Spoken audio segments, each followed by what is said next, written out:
in the game could see the boxing voice. You want to sit down? You can. Go ahead. Fernando Pimentel of ThaBoxingvoice.com here with the one and only, always entertaining Angel Garcia. Angel, man, how you feeling about the fight this week? I know we're a few days away. Oh, yeah. Danny looks great. How in shape is he, and how did you guys take this training camp, considering you guys are actually now vying for the WBC title that Floyd dropped? I'm glad about that. I'm happy. Danny's ready. Camp is over. We got 2 more days. You know, we're going to focus tomorrow on the press conference. After that, we're going to weigh in. Danny's ready to go for Saturday. He's right now like 150. He can make 47 today if he want, but we're not going fast. We're going to go let it slow so the stomach don't close up. So I want him looking good on Saturday night. Camp, like I said, 2 seconds, went well. We ready. I'm glad the WBC put the titles involved. You know, Floyd retired. He's done with them. Listen, we open him we grabbing him with open hands. And no regret on that. And Saturday night, not taking Guerrero lightly, but it's not my job to worry about that. That's their problem, to worry about Danny. I'm not going to worry about that because it's not my business. I got to worry about him. And Saturday night and you, and still undefeated. Now, you're saying that Danny will win this fight. Danny will be the new undisputed WBC champion of the world. You do know that the mandatory for that is Amir Khan. Yeah, but...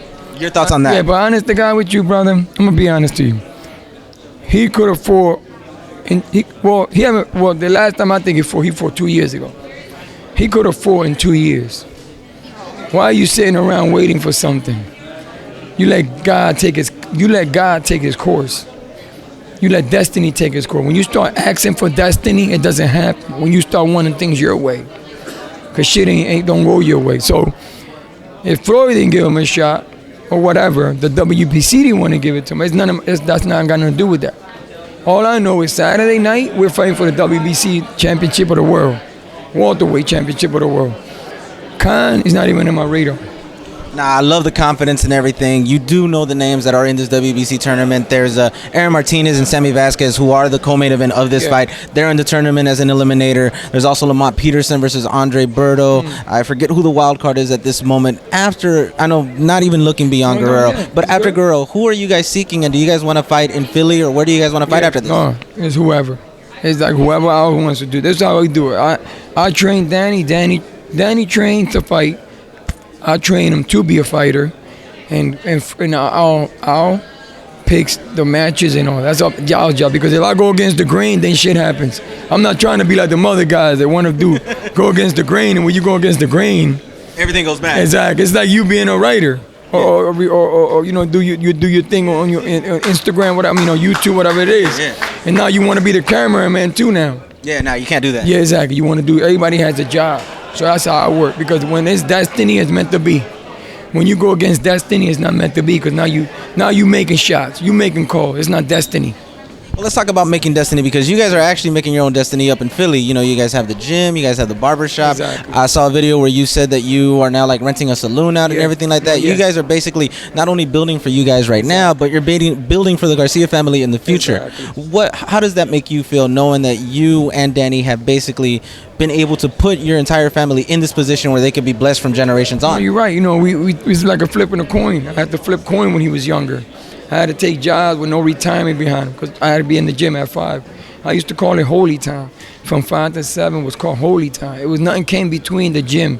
It was no meeting you. It's not meeting him. It's not going to see my wife. It was taking Danny to the gym. I used to race home to get in my car to pick Danny up before 5, to be in the gym by 5. I sacrificed a lot of my future. You know what I mean? If this shit would have went south of the border, I would have been with no retirement plan at 52. Who's gonna hire me at 52 with a background of cancer? No company's gonna hire you, because you're at risk of medical. You're gonna cost the company a lot of money. You know, that's how we're here today. You know, we sacrifice for the future, my grandkids. Yeah. I didn't want my grandkids working like I worked. I worked hard. I wanted to make it better. Plus, besides that, we giving our jobs. Yeah. So now we got people that work for us, that they feeding their family. So now I don't have my grandkids and my kids. Now I got employees and other people, friends. Now you can say I got other grandkids. I got 20 other grandkids now. Now, talk to us about that whole time. You know, you said you were speaking about cancer, and it's barely been touched on. They only probably touched on it once. Yeah. But talk to us about how that affected you, your family, and just the fact on how you're seeing life at the moment, the journey of being here. Yeah, no, you're right. I mean, cancer did a lot. I mean, it wasn't easy. It was a road of battle. It was a road of torture. I was tortured with radiation, but I never gave up because I knew if I gave up, then I was giving up my family. Yeah. And my daughters, I was giving up on that. That's why I'm here. That's why I never gave up, because I knew that it was up to me to live. Now, talk to us about last night. I know you were here at a toe-to-toe Tuesday and everything. You were here supporting your fighter from Philly out of your camp, correct? No, you're right. And last night when I saw you were like, it was barely like, what, 9 o'clock here? Yeah, no. You were like, man, I'm tired. I'm on East Coast time. How are you actually accumulating, or how are you actually accommodating yourself to the West Coast time? No, yeah, I feel better today. I feel a little energized, but I was beat yesterday. It felt like it was 4 o'clock in the morning. I was walking around with a hangover. Hey, you were out of it last night. I saw you there. I was like, oh, come on, man. Then when I went to the room, I couldn't get no sleep, twisting and turning. You know, you're not home.